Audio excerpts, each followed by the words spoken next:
Israel अपनी इस हरकत को कैसे जायज ठहरा सकता है? गजा के अहली अस्पताल पर बमबारी, वो अस्पताल जिसमें सैकड़ों बच्चे, बुजुर्ग, बीमार मौजूद थे, और आपने वहां पर बमबारी कर दी। बेंजामिन नेतन्याहू आने वाले समय में एक क्रूर युद्ध अपराधी के तौर पर याद किए जाएंगे और उसके अलावा कुछ नहीं। दोस्तों, मैं अब आपको दो तस्वीरें दिखाना चाहता हूं। जैसे कि मैंने आपको बताया, गजा में अहली अस्पताल में इस्राएली सेना ने बमबारी की है। वो तस्वीरें मैं आपको नहीं दिखा सकता, मगर अहली अस्पताल के प्रशासन ने एक प्रेस कॉन्फ्रेंस किया है। दोस्तों, मैं चाहूंगा आप इस वीडियो को देखिए। आप देखिए किस तरह से यह शख्स अपनी बात रख रहा है और कैमरा जूम आउट करता है, और जैसे जैसे कैमरा जूम आउट कर रहा है, आप हकीकत को देख रहे हैं। दोस्तों, आप इस डॉक्टर के आसपास लाशें किस तरह से बिखरी पड़ी हुई हैं, वो तस्वीरें देख रहे हैं। यह है अहली अस्पताल की हकीकत। यह है इस्राएल के युद्ध अपराधों की हकीकत। मैंने इस मंच पर हमेशा हमास के आतंकवादी हरकतों, उनकी आतंकवादी हमलों की भर्त्सना की है, आलोचना की है, मगर ये आपने तमाम हदें पार कर दी एक अस्पताल पर बमबारी करके। टेलीविजन इतिहास के तमाम जूम आउट्स में यह सबसे खौफनाक जूम आउट था। और आप में से जो लोग जूम आउट नहीं समझते, जूम आउट दरअसल एक टेक्निकल टर्म है। जब धीरे धीरे दृश्य जो है बड़ा होता है, और दृश्य जैसे जैसे बड़ा होता जाता है, आप पीछे के नजारे को देखते हैं, जो कि आपने अभी अभी इस तस्वीर में देखी है। अब मैं आपको एक और तस्वीर दिखाता हूं। दोस्तों, सिर्फ 20 घंटे पहले की तस्वीर अहली अस्पताल की। आप यहां देख सकते हैं, बच्चे खेल रहे हैं, बच्चे खेल रहे हैं और अस्पताल की सफाई कर रहे हैं। क्या उन्हें इस बात का अंदाजा था कि इस्राएल इस अस्पताल पर बमबारी करेगा? अंदाजा था उन्हें इस बात का? दोस्तों, कल रात को जब यह खबर देखी, उसके बाद से मैं निःशब्द हूं और मैं काफी देर तक सोचता रहा कि इस खबर को मैं कैसे करूंगा। क्योंकि बच्चे चाहे किसी भी देश के हों, किसी भी मजहब के हों, उनकी खून सी सनी लाशें जो हैं, वो देखना किसी के लिए भी मुश्किल है। ये कैसा क्रूर व्यक्ति होगा जो ऐसी हरकत को अंजाम दे सकता है? अमेरिकी राष्ट्रपति जो इस्राएल में हैं, उन्होंने इसकी आलोचना की है। हालांकि बहुत सख्त शब्दों का इस्तेमाल उन्होंने नहीं किया है। मैं आपको पढ़ के सुनाना चाहता हूं कि इस मुद्दे पर अमेरिकी राष्ट्रपति कह क्या रहे हैं। आपके स्क्रीन पर दोस्तों उनका बयान अंग्रेजी में बयान है, जिसका अनुवाद मैं बाद में करूंगा। I am outraged and deeply saddened by the explosion at the Al Ahli Arab Hospital in Gaza and terrible loss of life that resulted. Immediately upon hearing this news, I spoke with King Abdullah II of Jordan and Prime Minister Benjamin Netanyahu of Israel and have directed my national security team to continue gathering information about what exactly happened. Biden कह रहे हैं कि मैं दुखी हूं इस हमले से, और इस हमले के तुरंत बाद मैंने जॉर्डन के किंग अब्दुल्ला II और इसराइल के प्रधानमंत्री बेंजामिन नेतन्याहू से बात की। मेरी जो राष्ट्रीय सुरक्षा टीम है, वो तथ्यों की जानकारी जुटा रही है। मगर आपने गौर किया होगा दोस्तों, यहां पर अमेरिका ने इसराइल की आलोचना नहीं की। इसीलिए ये दोहरे मापदंड कई मुस्लिम लोगों को पसंद नहीं आ रहे हैं। आप नाराज हैं, आप दुखी हैं, वो दिखाई दे रहा है आपके लहजे में। मगर सबसे शॉकिंग है, आपको साफ शब्दों में इसकी भर्त्सना की जानी चाहिए। दोस्तों, हालात बद से बदतर होते जा रहे हैं। पश्चिमी देश और अमेरिकी देशों में अगर दोहरे मापदंड दिखाई देते हैं इसराइल और फलस्तीन को लेकर, तो बात समझ आती है। मगर मैं आपको बताता हूं कि मुस्लिम देश क्या कर रहे हैं। इस खबर को देखिए, जो अपने आप में कितनी शॉकिंग है। क्या आप जानते हैं कि मुसलमान देशों ने फलस्तीनी शरणार्थियों को लेने से मना कर दिया है? यह तस्वीर देखिए। इस तस्वीर में आप देख सकते हैं किंग जॉर्डन अब्दुल्ला II और इजिप्ट के जो प्रमुख हैं, वो मुलाकात कर रहे हैं। और इस मुलाकात के बाद यह कहा गया है, accepting Palestinian refugees following the war in Gaza is a red. There will be no refugees in Jordan and there will be no refugees in Egypt.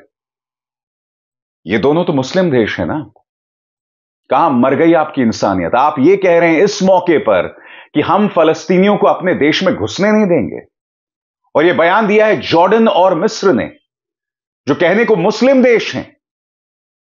इसलिए मैंने कहा यूरोप में दोहरे मापदंड बात समझ आती है। हालांकि मैं एक बात स्पष्ट कर दूं, लंदन जैसे देशों में, इसके अलावा अमेरिका में फलस्तीन पर जो अत्याचार हो रहा है उसको लेकर प्रदर्शन हो रहा है। मैं आपको एक और तस्वीर दिखाना चाहता हूं। व्हाइट हाउस की यह तस्वीर देखिए दोस्तों। यहां पर यहूदी लोग अपने ही देश के खिलाफ प्रदर्शन कर रहे हैं कि मेरे नाम पर यह अत्याचार मत कीजिए। यह प्रदर्शन लेके ये लोग व्हाइट हाउस पहुंच गए हैं। अमेरिकी सत्ता, अमेरिकी राजनीति की सबसे ऊंची गद्दी पर ये यहूदी पहुंच गए। मगर मैं एक सवाल पूछना चाहता हूं जॉर्डन और मिस्र जैसे मुस्लिम देशों से कि इस मौके पर आप अपना मुंह फलस्तीनी शरणार्थियों से कैसे मोड़ सकते हैं? क्या वजह है आपकी, मैं समझना चाहता हूं।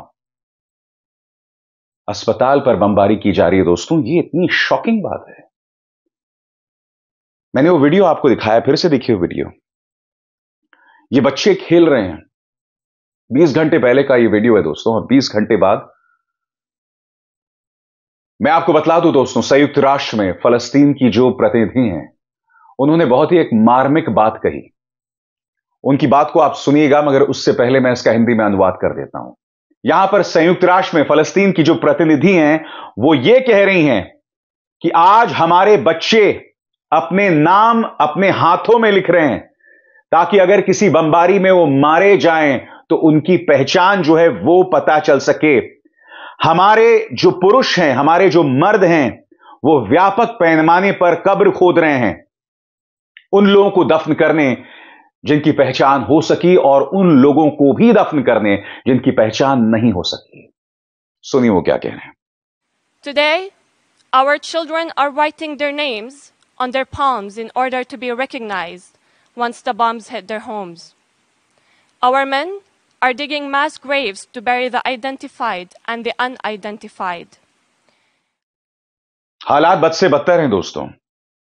मैं आपको सुनाना चाहता हूं कि संयुक्त राष्ट्र में जो मानवाधिकार की प्रतिनिधि हैं रवीना, वो क्या कह रही हैं। रवीना यहां कह रही हैं कि अब तक 4200 लोग गजा में मारे जा चुके हैं पिछले 10 दिनों में, और व्यापक पैमाने पर लोगों का विस्थापन हो रहा है। लोगों के पास खाने को पैसा नहीं है, लोगों की हालात बदतर होते जा रहे हैं। और ऐसे मौके पर जॉर्डन और मिस्र ने शरणार्थियों को एक्सेप्ट करने से मना कर दिया। सुनिए रवीना क्या कह रही हैं। With a staggering 4,200 people killed, over 1 million people displaced in just 10 days, and large areas in the Gaza Strip reduced to rubble, we have grave fears about the toll on civilians in the coming days. Military operations show no sign of abating. The continued siege on Gaza is affecting water supply, food, medicine, and other basic needs, and there are daily indications of violations of the laws of war and of international human rights law.